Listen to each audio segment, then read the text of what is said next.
So we are playing some 10-25 tonight in this unraked New York home game. Absolutely love when I get to play this game. Everyone is super friendly, chill, and obviously not paying any rake is just amazing, because usually the New York private game rake is devastatingly high, like borderline unbeatable in most spots. But it's not the case for this game. Most players start out around 3k effective, but as you'll see by the end of the night, people get much deeper. Without further ado, let's get into the action. We should take a walk someday, dream about what we could have been. But I don't wanna leave this place, no faith in Brooklyn. If I move out one day, it will make me a better man. But I don't wanna leave this place, there's no faith in Brooklyn. Alright, that sucks, got kicked off the field. Look at that view though. How insane is that for a soccer field? Absolutely wild. Well, I kicked off the field. That sucked. Got sweaty for like 15 minutes. So I didn't really get a good workout in, so we are going to utilize the squat rack. And we're going to do 50 squats, 50 pull-ups, 30 chin-ups, 10 minutes. Let's get it. Fucking bad, boys. 12-10. Ah, Christ. Alright. But I'll leave. I will take you guys on the trip with me, and then I'll see you at the 10-25 game.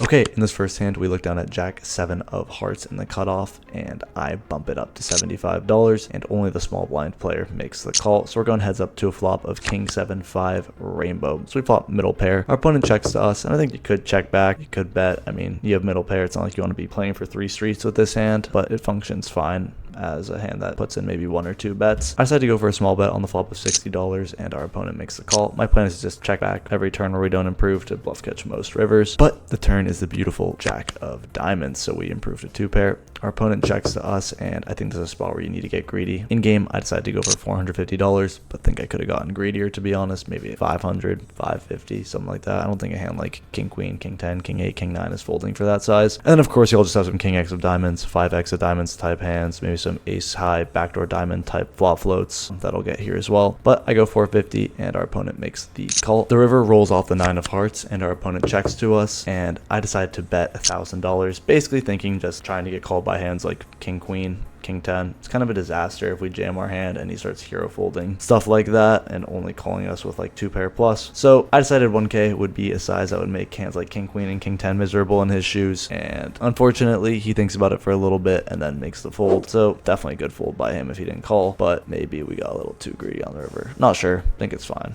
Let me know what you think. But anyway, we scoop this 1.2k pot. Okay, in this next hand we look down at ace deuce of spades in the small blind, folds all the way to the button, who opens to $75, and I make the probably a little bit loose flat in the small blind. It's probably fine though, because it's a 0 rake game and we're pretty deep, but I don't know, it seems pretty close, but whatever, it's private games, fun. I make the flat, and the big blind also comes along. It's going 3 ways to the flop, and it comes down 8-8-6 with 2 spades, so we flop the nut flush draw, but unfortunately the flop checks all the way through, and the turn rolls off the 4 of spades, so we turn the nut flush. I actually decided to go for a check again here. My plan is obviously just try and put in a check raise. Yeah, not much thinking besides that. My hand just wants to play a big pot. Check raising is a decent way to put a lot of money in. So I check the big blind check. Now I'm praying the button bets, and finally he does. He puts in a bet of $100, and I go for the 5x check raise to $500. The big blind unsurprisingly folds, and the button thankfully makes the call. So we're going heads up to a river with 1.2k in the middle, and it rolls off the pretty bricky King of clubs. I think his range is just going to be a lot of flushes here, and then he might just have some offsuit 1 spade like Broadway type hands, maybe some like trickily played 8x, maybe some full houses, who knows, but I think he's just going to have a lot of flushes. I think versus a jam, flushes should be indifferent. Do I think people are hero folding flushes for 4k into 1.2? Maybe, probably. Do I think they're hero folding flushes to like 2.6k? Probably not. I think that's probably a better size than I chose. chose. In game, I went for a bet of 1.6k, like around 1.3x plot, I think. And I think it's just a bit too small. Just doesn't, I think it's like exploitatively, it's not great because I just don't like expect people to make that many mistakes to the size. Like they're just gonna call their flushes, which they should, and then probably just like sometimes call, sometimes fold these other like bluff catchy hands. So yeah, I don't know. I don't think it's great, but anyway, he snaps us off, and unsurprisingly, he rolls over a lower flush, jack 10 of spades, and obviously nicest group, this 4.4k pot, but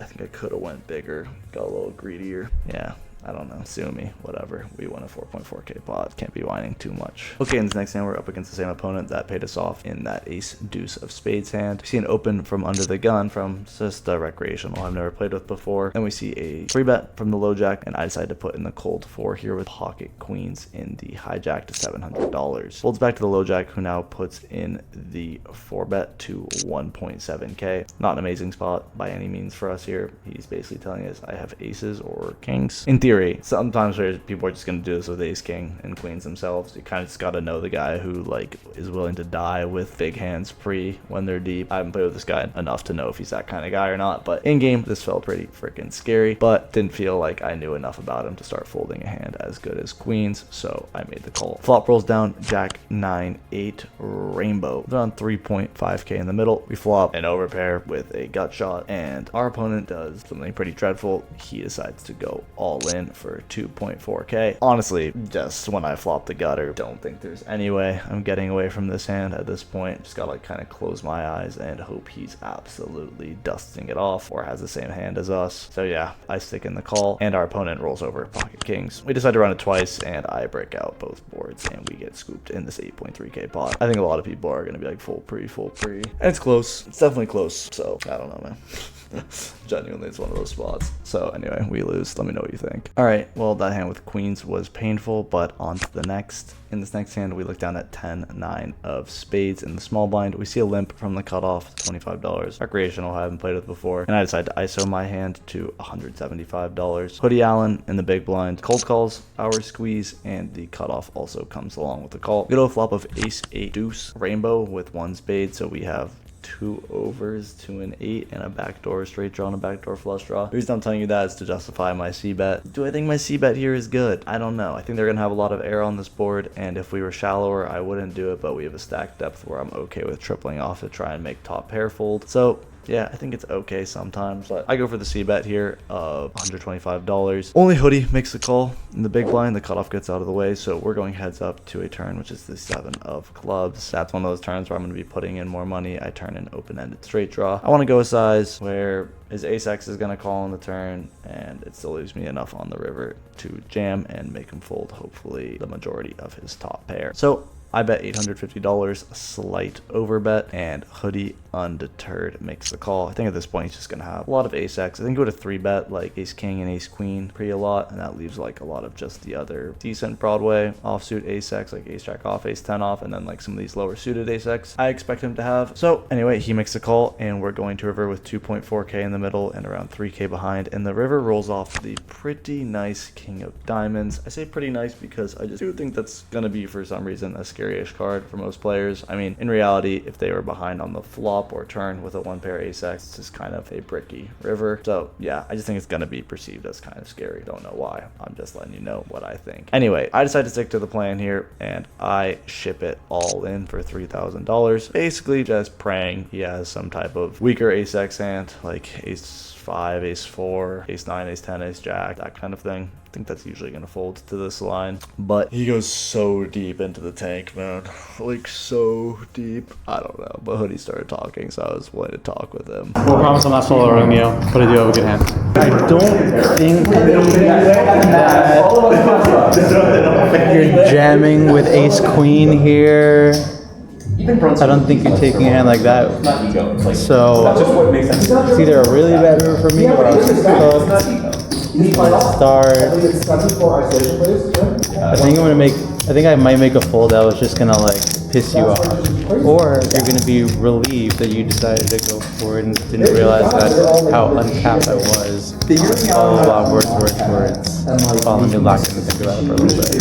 Yeah, he went into the tank. Anyway, he finally makes the fold after he told us he had a7 for 2-pair. Really didn't think he was gonna end up folding that hand. I actually don't really think it's a crazy fold. You kind of need someone to just start betting some like random shit like we have on the flop, and then like tripling it off to have enough bluffs by the river. But yeah, I don't know. It's a pretty gross spot for him, honestly. But anyway, thankfully we get this one through, because that would have sucked and we would have been buried quite a bit on the session. Okay, in this next hand we look down at queen 10 of diamonds in the hijack, and I open to $75. See a call from the cutoff, call from the button, a call from the small blind, and a call from the big blind. So we're going 5 ways to a flop here of jack 6-5 with all diamonds. So we flop a flush 5 ways here. Checks to me, and I could go for a check raise. I think that's fine with 2 players left to act, but the button was a little bit more passive, and basically then just relying on the cutoff to start putting in chips. And yeah, I was honestly just didn't want the flop to check through. I think there's just going to be a lot of hands that are inelastic to a bet. So just wanted to start pot growth on the flop here.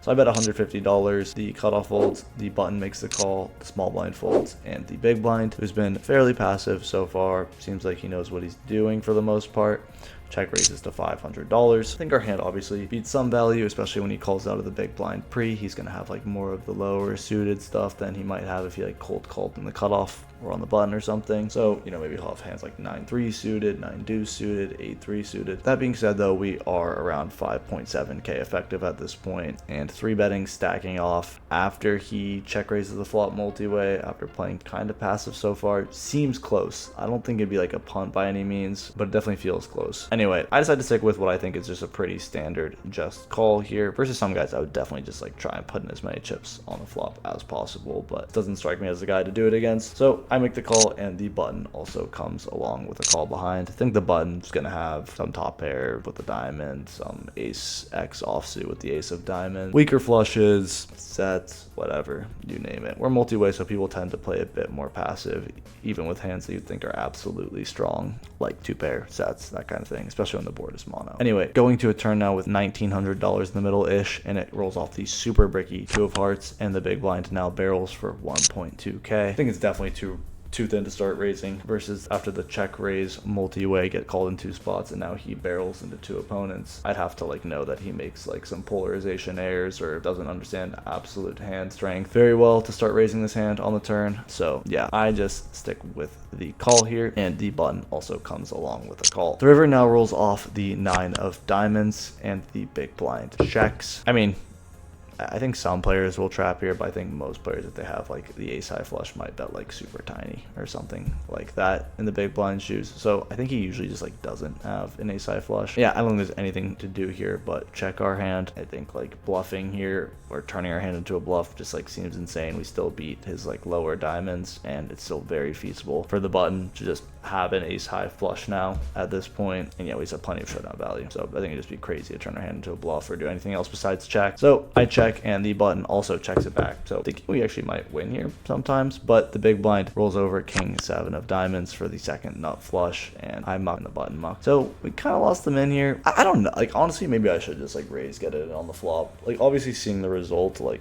yes, thank God I didn't. But versus most guys who aren't playing for a living, I think maybe you should just get it in. I mean, definitely if you have like the nut flush, you need to be piling money in on the flop. Definitely if you have a nut flush like king deuce of diamonds, you probably should, but I don't know, seems close. Let me know what you guys think. Anyway, we lose this 5.5k pot. All right, this next hand is an interesting one. Seen open from hoodie under the gun to $100, around 4x. The hijack calls, the cutoff calls, the button calls. Now the small blind puts in a very small squeeze to $400. I look down to king queen suited in the big blind, and I decide to go for the cold 4-bet. I don't think this small blind player's small squeeze here is going to be particularly strong, and I just think there's a ton of dead money in the middle. So I 4-bet to $1,200, and hoodie now flats the 1200 off of 2.9k, so he puts in a lot of his stack, which is definitely scary. Folds all the way back to the small blind, who also makes the call. So we're going 3 ways here, not the good kind, to a flop of queen 5 deuce with 2 hearts. Small blind checks, I check, expecting hoodie to jam a lot of the time here. Also just not going to be difficult to get in all the money at the current SPR with 3.9k already in the middle pre-flop. So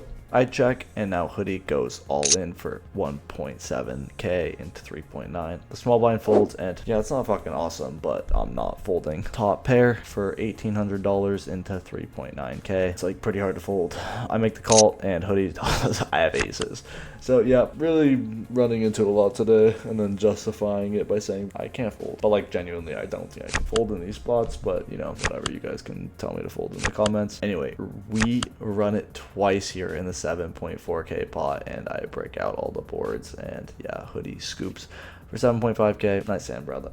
You earned it. Okay, in this next hand, we look down at 10-7 of spades on the button, and it folds to us, and we put in the open to $75, and Hoodie in the small blind puts in a very small 3-bet to $300. The big blind folds, and it's back on us now, and I think Hoodie just misclicked here, thought he was in position. Usually 3-bet's bigger than this, but anyway, can't be folding a suited 3-gapper for this good of a price this deep, so I make the call. Going to a flop heads up with $600-ish in the middle, and it comes down king, queen, 9, rainbow with 1 spades. We have a gutter, backdoor flush draw. We got a lot of chips behind. We can do some devious stuff still. But he starts out with a small bet, $200, and I stick with what I think is a pretty standard call with our gutter about bluffing on future streets if Hoodie is thinking about how he 3-bet too small an accident and how we're gonna have called a lot more hands than we would normally have in a 3-bet pot in this configuration. We're gonna have a lot more potential bluffs available because we're gonna have hands like ace 10 off, ace jack off, ace 5 off, a bunch of just hands that we're just getting too good of a price to fold pre. Do I know if he's thinking about that? No, I don't, but he might be. Anyway, with $1,000 in the middle, we're going to a turn, and the turn rolls off the 8 of clubs, giving us an open ender, but also bringing in a backdoor flush draw. And Hoodie now bets $1,000, basically pot. Pretty much the grimmest bet size we could face, in a sense where it's like, I think it's like a little boost, not big enough for us to fold an open ender, but it's like definitely pushing our hand close to being 0-ish EV on the turn. Yeah, I don't know. Don't really think we can fold just yet. We're gonna get the opportunity to bluff some rivers when he goes bet check. Then on flush complete rivers, if he checks, we're gonna get to bluff. The river's like a 10. We're gonna have the opportunity to bluff a lot of the time. So yeah, I don't know. I don't think we can fold just yet, but it's pretty gross. I think his value range probably gonna be like ace king plus. Ace king seems pretty dicey, like one pair hands barreling for 1k on the turn here, but I think people will bet hands like ace king, aces, that kind of thing. Then obviously it's like king queen, 2 pair, sets, straights, whatever. So I make the call, going to river with $3,000 in the middle, and it rolls off the super bricky 5 of hearts, so we don't get there. But now Hoodie checks. Obviously we have to bet our hand. We have 10 high in a spot where it's definitely very possible for us to have a lot of good hands, you know, off hands like king queen, queen 9, jack 10. I'll have jack 10 off pre because of the size he went, so definitely gonna have a lot of good hands here. The question is, what size do we want to go? When you think about Hoodie's range, he's gonna have a lot of hands that are just complete air, like ace jack, ace 10. They're just gonna snap fold to any bet size, and then I think you'll have this like middling region of hands that it's like aces, ace king, maybe king jack or something like that, that we're like, okay, I put in a decent amount of money on the turn, and now our hand is feeling like not amazing, so I'm gonna check and then decide based on his size. So I think that's what his range is, like a lot of middling hands and snap folds. So I think going all in would be the best play. In game I chose probably the worst option. Well, the worst option is check. You just cannot check back your hand. The second worst option is probably betting $3,000 here, which is exactly what I did. I bet $3,000, and I say that's the worst option just because it's an okay size for our theoretical value range. You know, a hand like king queen, queen 9, 8 9, 3k is a pretty good value bet size for those hands. Exploitatively, I think it's not the best because hands like aces and ace king, it's like tempting to call those hands versus this size, whereas I think we can just get the range fold almost if we go all in. So yeah, that was my thinking in game. I went 3k, and then Hoodie goes into the tank again. We're just playing a lot of hands against each other, and he goes in the tank for like 3 minutes, and this time I just don't say anything because I don't want to fucking do some stupid live tell shit where I start giving away some hand strength thing. So yeah, I don't talk, and I'll let you play it out a little bit, hear the chitter chatter that he's talking to me about, and eventually, thank God, he makes the fold. We got it through after choosing a bad size. He later told me he had ace king, pretty grim spot for him, but yeah.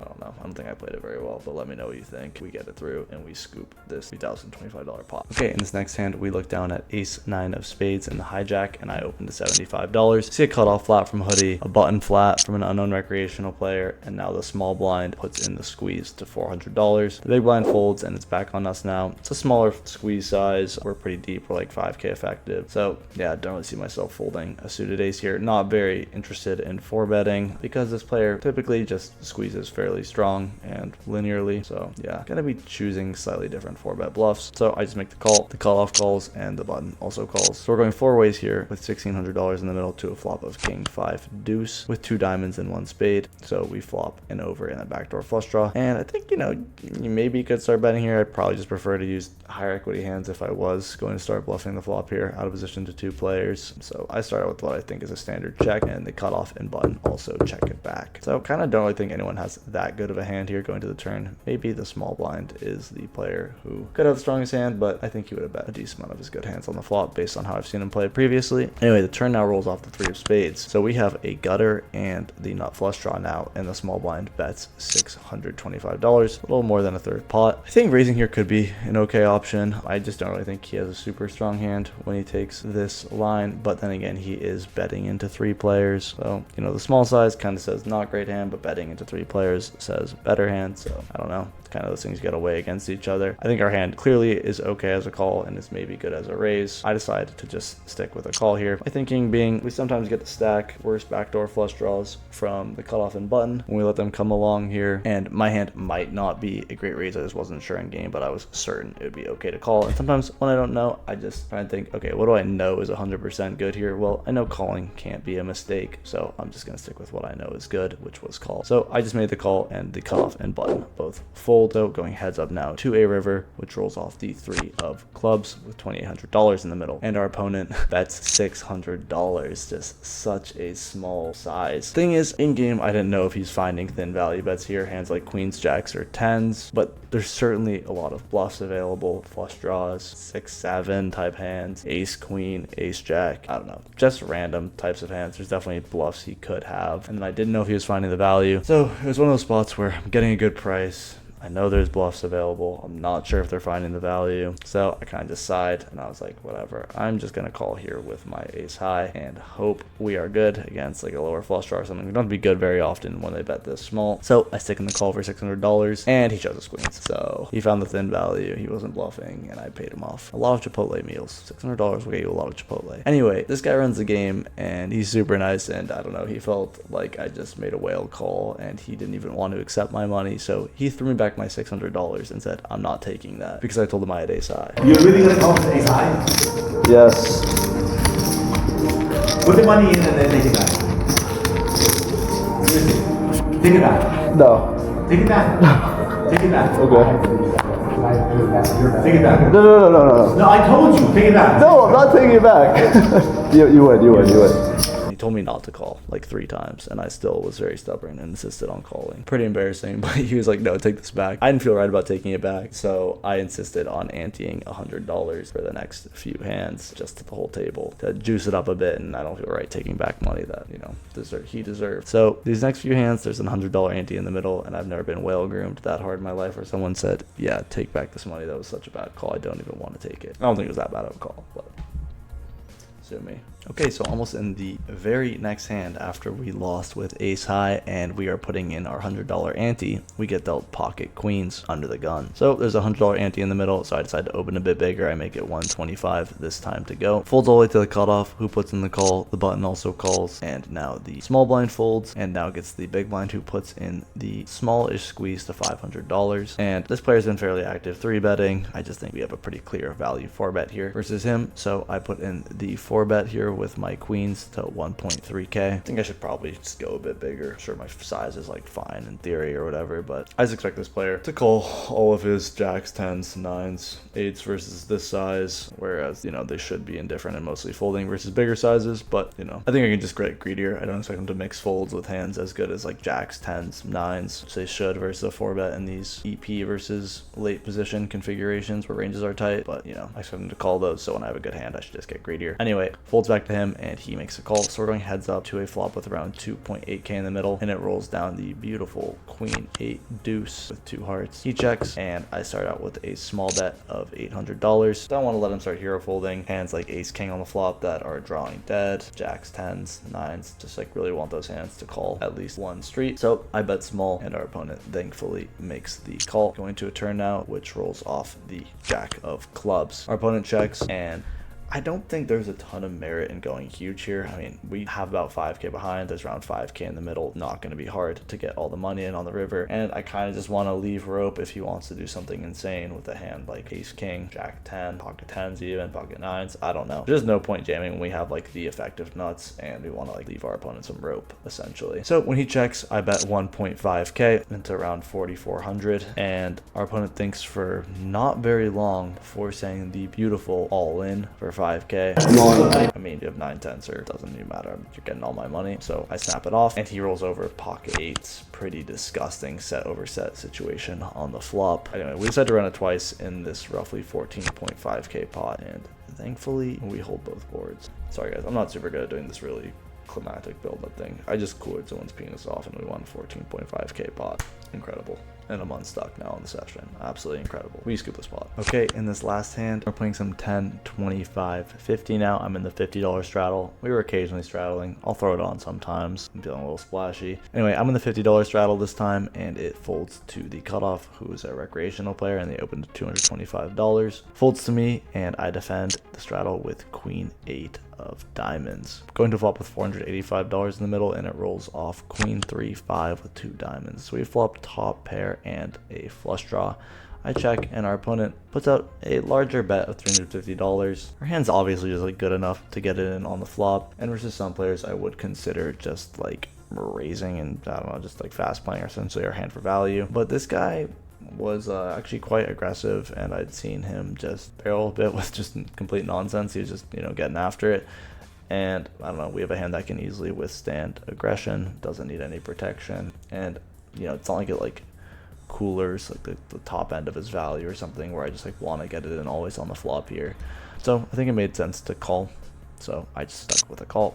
Going to a turn now with $1,100 in the middle, and it rolls off the ace of spades, bringing in 2 flush draws. Obviously not like the best turn in the deck, but this guy's range is quite wide, and I'd seen him do some interesting stuff, so wasn't like super worried.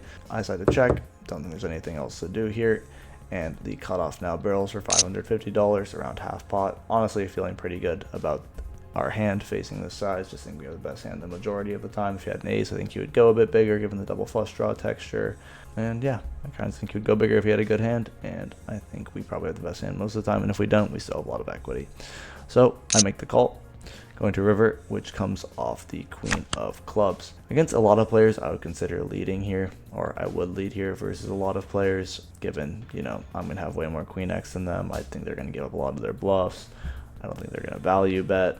I think they're just going to check back a lot, you know, when the river pairs the queen after they barrel the turn ace. I think if our read on the flop was true, that we think he's up to shenanigans, we just got to leave him max rope. Also, if I thought he was bluffing the turn, why would I suddenly now on the river not think he's bluffing anymore and just decide to lead my hand? So I stick to my read that he's up to shenanigans, and I check, and thankfully he puts out a bet of 1.2k. I think he's bluffing the majority of the time, and it's not like we have a queen with a kicker that plays to cooler his other queen X. So I just make a very quick call. It could be bad though in hindsight, like if he's just the type of guy to just like go bet with like ace king or ace jack or something. Yeah, so maybe raising is actually just like kind of mandatory. I'm not really sure. I'm curious what you guys think of this one. But anyway, I make the quick call, and he just says you're good, and I show my hand, and we scoop this 4.7k pot. Let me know if we should raise river. I'm not sure. Any final words for the vlog today? Good guys win. Good guys win? How do you rate your performance today out of 10? Genuinely, I feel like I was thinking through tough spots with you decently, but I didn't pull the trigger a couple times because I was up, so I let my stack play. Fair. It's pretty common. Otherwise, you wouldn't nearly be up as much, and I would be up like 15k. All right, any new music soon or no? New music soon, but no one who's watching this cares about that. All they care about, Dude, you'd be surprised. How bad you are, Coker. Alright, we'll cut it off there. If they were in this situation, they would have played it better. They would have done better. Won 7.1k tonight, was buried. Phone camera died at the end, so couldn't record everything, but I just basically aces over kings, so won for 5k when the $50 straddle was on, so really not much to say. There's all in pre. Yeah. Late night here in Hoboken. Gonna go to this 7-Eleven right here and get something to eat. Feel greasy, gonna get a taquito and then call it a night. That's how we do it.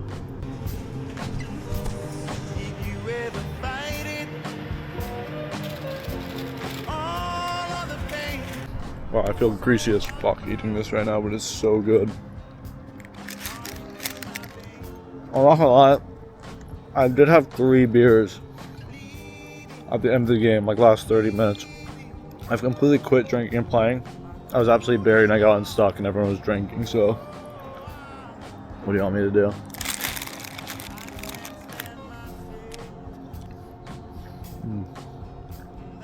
Good night.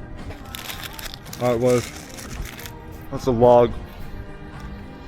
I don't know if you like this like day in the life lifestyle style vlog thing, but maybe I'll make another one. Because the book will win. See you guys in the next one. Peace.